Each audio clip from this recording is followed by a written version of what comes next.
DHS Secretary Kristi Noem, she's made the claim that many of these protests are not organic. They're part of an organized network or they're influenced by outside groups. So how does law enforcement go about determining that for certain?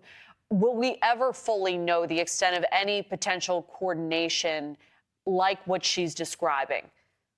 Yeah, so these ICE protests that you are seeing, just like what Secretary Noem said, they're not about that shooting. They're about citizenship. They are the latest phase in a long-running campaign to delegitimize, obstruct, and ultimately nullify federal immigration enforcement itself. And so the targeting of ICE and Border Patrol is therefore not incidental.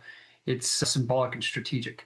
The only way that we're going to be able to figure out who is operating, who is behind the scenes delegitimizing the situation, who is coordinating all these efforts, who is funding all these efforts. The only way that we can do that is take the same lessons we learned overseas in our contingency operations, whether in the Middle East or other places, where we did counterinsurgency or counter-terrorism operations at the local level.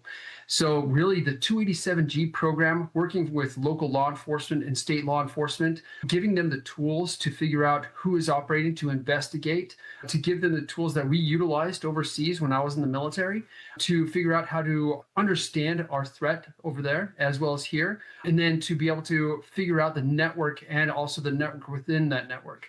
So really that's the only way that we can do that, is by working with our local and state authorities and partners, because right now we just don't have enough ICE agents as it is.